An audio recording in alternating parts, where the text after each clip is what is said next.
Welcome to Dram Straight. I'm Mike and I'm the master taster here at Dram Straight. Don't forget to like and subscribe below and follow us for more information. Today we've got Scotch 101 episode 3, Casks and the flavors they create. Alright, let's talk about something that completely changes the flavor of your Scotch. We're talking about the cask. This bit of information might affect how you buy your Scotch, as you'll have more information about the flavors you might be looking for in that next bottle. Here's something most people don't realize.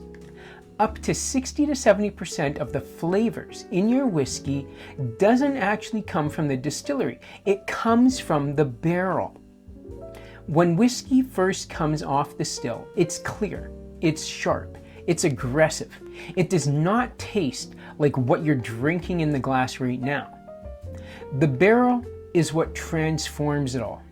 So if you don't understand barrels or casks, you don't really understand Scotch. Let me break it down in a very simple way. Think of the spirit, the clear alcohol that comes off of the still, as the foundation. That's the structure. That's the DNA of the whiskey. But the cask is the personality. The cask adds color, it adds sweetness, it can add spices, it adds fruit, it can make a whiskey light and creamy, or dark and rich and heavy. It changes all the characters of that liquid. Different casks create completely different flavor profiles. So let's go through the most common ones you'll see. The most common by far are ex-bourbon casks. Scotland uses a massive number of barrels that previously held bourbon, and here's why. In the United States, bourbon legally has to be aged in brand new charred oak barrels. They can only use them once. After that, those barrels actually get sold, and many of them go straight to Scotland. These barrels are usually made from American oak. American oak tends to give you flavors like your vanilla, your caramel, your honey, sort of that sweetness. It can sometimes add a bit of coconut and kind of a creamy sweetness. Sometimes you get a little bit of baking spices. If you've ever had a Scotch that tasted like vanilla ice cream with a bit of honey, chances are it was aged or had a pretty good period of aging in some ex-bourbon casks. These casks are often lighter in color and let the distillery character shine through. Let's talk about sherry casks. This is where things start to get a little darker and a little richer. Sherry casks previously held sherry wine in Spain, usually something like a Oloroso or Pedro Jimenez. These are often made from European oak, which is more tannic and more intense than American oak. Sherry casks can give you flavors like dried fruits, raisins, figs, maybe some dark chocolate and some nuts. It can also give you a little bit of spice. The whiskey usually becomes darker in color and richer in texture as well. If you've ever tasted a Scotch and thought, hey, this kind of tastes like Christmas cake, that's the sherry influence. Now let's talk specifically about Pedro Jimenez PX casks. PX is a very sweet style of sherry, almost kind of syrupy. When whiskey is aged or finished in PX casks, it can become incredibly rich and dessert-like. Think kind of like molasses, toffee, dates, brown sugar, kind of a sticky sweetness. These are the kind of Scotches that feel almost like a dessert in a glass. All right, let's take a minute and talk about, sometimes you'll see virgin oak on the bottle. Virgin oak means the barrel has never been used before. It hasn't held bourbon, it hasn't held sherry or anything else. Because the wood is brand new, the impact is a lot stronger. Virgin oak can give intense spice. It can give cloves, cinnamon. Sometimes it can give a heavy oak influence along with more tannins. These are used by, I think, Glenmorangie.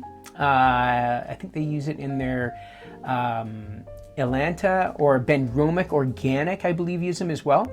Sometimes it feels bold and punchy, sometimes even slightly drying. It's more aggressive and less subtle. Let's take a second and talk about one of my favorites, are port casks. Port is a fortified wine from Portugal, and when Scotch is finished in port casks, you often get kind of those red fruit notes, kind of like plums or raspberries, strawberries, kind of jammy, dark berries. It can add a kind of a wine-like sweetness and a slightly different texture compared to sherry. Okay, another one they don't use it as much, but rum casks. When Scotch is finished in rum casks, it can bring out tropical notes, brown sugar, caramel. Sometimes there's a couple of Scotches out there that sometimes you'll get maybe a banana or pineapple, sort of a little bit of that island sweetness. They can kind of make a whiskey feel rounder and slightly more playful, if you want to call it that. Wine casks are another one. Sometimes you'll see some that are finished in a red wine cask. Wine casks in general, like red wine or Bordeaux casks, tend to add darker fruit. Some tannins might be more noticeable, sometimes a little dryness or slight acidity as well. It's a different kind of sweetness compared to sherry, a bit more kind of wine forward. You've also, I'm going to think, refill casks. This is an area that a lot of people don't understand, or maybe only partially understand, or get the wrong impression of how they're used. Obviously, it's pretty, the name refill casks, simply a barrel that's already been used multiple times. But this is where people might get the wrong idea on how they are used. You might think this is a bad process, but it's not. There's a purpose. Refill casks are actually great when you want more of the distillery's character to shine through. Because the wood impact is softer, you get less intense vanilla or fruit from the barrel and more of the actual spirit itself. Sometimes that's exactly what you want. Now here's something important. Let's talk about aging. Okay? A lot of modern Scotch isn't aged in just one cask anymore. Its entire life. It might spend 10 years in ex-bourbon and then another 2 years in sherry casks. Those last 2 years are what you might have heard of. They're called the finishing years. Finishing is when you've moved the whiskey into a different type of barrel for the final part of its aging, adding those additional kind of extra flavors, almost like a 3D kind of a taste. That's why you'll see terms like port cask finish or rum cask finish. It's about adding that extra layer of personality.